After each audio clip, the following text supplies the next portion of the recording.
Sermon 152 de saint Augustin, le salut par le Christ, suite. Il y a deux alliances, l'ancienne et la nouvelle. Écoute l'apôtre. Dites-moi, vous qui voulez être sous la loi, n'avez-vous pas lu la loi? Car il est écrit, Abraham eut deux fils, l'un de la servante et l'autre de la femme libre. Or celui de la servante naquit selon la chair, et celui de la femme libre en vertu de la promesse. Ce qui a été dit par allégorie. Ce sont en effet les deux alliances. L'une sur le mont Sinaï, engendrant pour la servitude, est Agar, la servante de Sarah, que Sarah donna à Abraham et qui devint mère d'Ismaël. Ainsi l'ancienne alliance est figurée par Agar, engendrant pour la servitude, tandis que la Jérusalem d'en haut est libre, c'est elle qui est notre mère. Galates 4, versets 21 à 26. De là, il suit que les fils de la grâce sont les fils de la femme libre, et les fils de la lettre, les fils de la servante. Veux-tu connaître les fils de la servante? La lettre tue. Les fils de la femme libre, l'esprit vivifie. 2 Corinthiens 3, 6.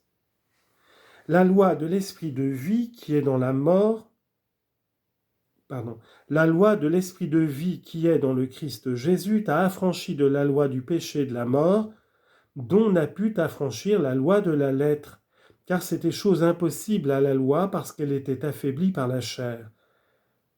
Cette chair en effet se révoltait contre toi, elle te rendait son esclave. Elle entendait la loi et n'excitait que plus vivement la concupiscence. C'est ainsi que par la chair s'affaiblissait la loi de la lettre et qu'il était impossible à cette loi de t'affranchir de la loi du péché et de la mort.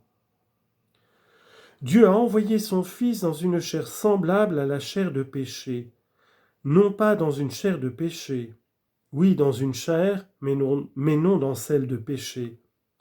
La chair des autres hommes est donc une chair de péché. Lui seul fait exception, car sa mère l'a conçu non avec concupiscence, mais par la grâce. Sa chair toutefois ressemble à la chair de péché, et c'est ce qui lui a permis de manger, d'avoir faim et soif, de dormir, de se fatiguer et de mourir. Dieu a envoyé son Fils dans une chair semblable à la chair de péché. Et dans sa chair, il a condamné le péché par le péché même. Quel péché? Par quel péché? Il a dans sa chair condamné le péché par le péché même, afin que la justification de la loi s'accomplît en nous. Oui, qu'elle s'accomplisse en nous par le secours de l'Esprit, cette justice qui nous est prescrite. En d'autres termes, que la loi de la lettre s'accomplisse par l'Esprit de vie en nous qui ne marchons pas selon la chair mais selon l'Esprit. Quel est donc ce péché et par quel péché le Seigneur l'a-t-il condamné? Je vois clairement quel est le péché condamné. Voici l'agneau de Dieu, voici celui qui enlève le péché du monde. Jean 1, 29. Quel péché? Tout ce qui est péché, tous les péchés commis par nous. Maintenant, par quel péché? Il était lui sans péché. Il n'a point commis de péché, est-il dit de lui, et on n'a point découvert de tromperie dans sa bouche. 1 Pierre 2, 22. Non, il n'en a aucun, ni péché originel, ni péché actuel, aucun, ni péché transmis, ni péché commis par lui. La Vierge nous fait connaître quelle fut son origine et sa vie sainte nous montre suffisamment qu'il ne fit jamais rien qui lui méritât la mort. Aussi disait-il, « Voici venir le prince de ce monde, le diable, et il ne découvrira rien en moi. » Ce prince de la mort ne trouvera pas un motif de me faire mourir. Ah, pourquoi donc mourrez-vous? Afin que tous sachent que je fais la volonté de mon Père, sortons d'ici. Jean 14, versets 30 à 31. Il s'en alla alors pour souffrir la mort, une mort volontaire, une mort choisie librement et non une mort imposée. J'ai le pouvoir de déposer la vie et j'ai le pouvoir de la reprendre. Personne ne me la ravit, c'est moi qui la dépose et la reprends. Jean chapitre 10, versets 17 à 18. Tu t'étonnes de ce pouvoir, rappelle-toi sa majesté, c'est le Christ qui parle, il parle en Dieu. Par quel péché donc a-t-il condamné le péché ? Quelques-uns ont donné à ces mots un sens qui n'est pas mauvais, mais je crois qu'ils n'ont pas compris la pensée même de l'apôtre. Encore une fois, cependant, leur sens n'est pas hétérodoxe, je le rapporterai d'abord, et j'exposerai ensuite le mien, et je montrerai par les divines écritures combien il est incontestable. Ils se demandaient donc avec effroi par quel péché Dieu a condamné le péché. Dieu est-il coupable ? Et ils se sont répandus, s'il a condamné le péché par le péché, ce n'est pas assurément par le sien. Cependant, il a condamné réellement le péché par le péché, or ce n'est pas le sien. Par lequel donc ? C'est par le péché de Judas, par le péché des Juifs. Comment en effet a-t-il répandu son sang pour la rémission des péchés ? Parce qu'il a été crucifié par les Juifs. Qui le leur a livré ? Judas. Ainsi les Juifs l'ont attaché à la croix et Judas l'a trahi. Ont-ils fait bien ou mal ? Ils ont péché. C'est par ce péché que Dieu condamne le péché.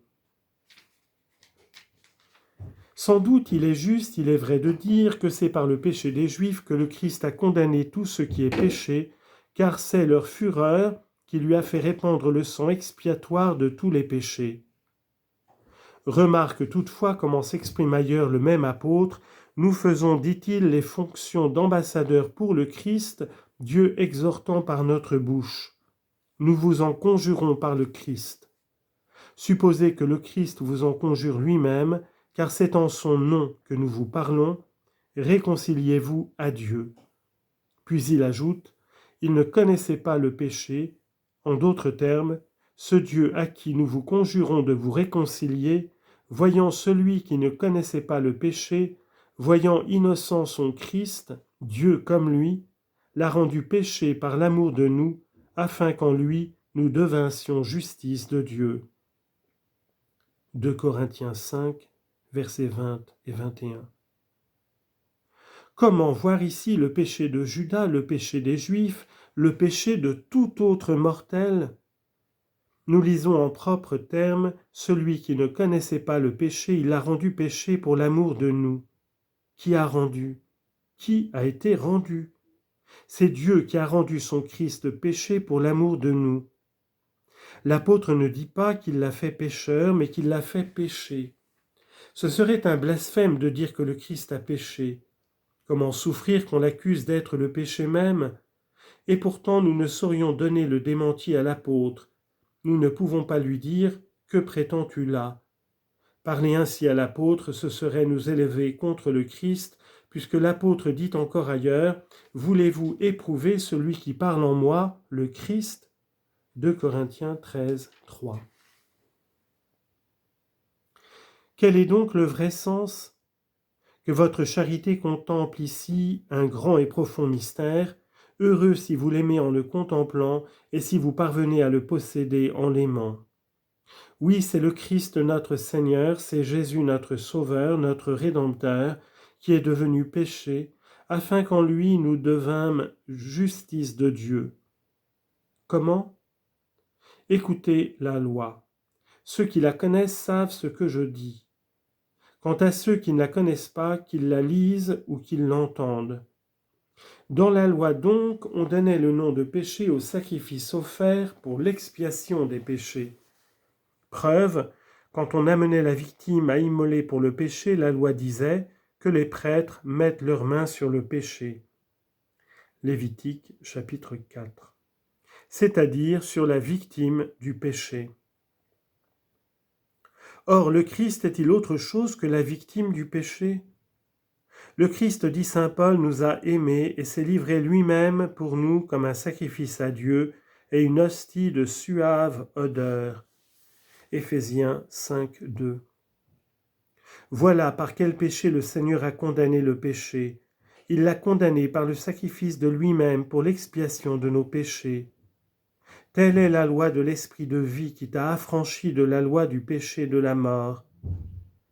toute bonne qu'elle fût en effet, tout saint, tout juste et tout bon que fussent ses commandements, cette autre loi, la loi de la lettre, la loi des ordonnances, était affaiblie par la chair, et nous ne pouvions accomplir ses prescriptions. Une loi donc, comme je l'ai déjà dit, te montrera le péché, une autre loi t'en délivrera, à la loi de la lettre de te le montrer, à la loi de la grâce de t'en délivrer.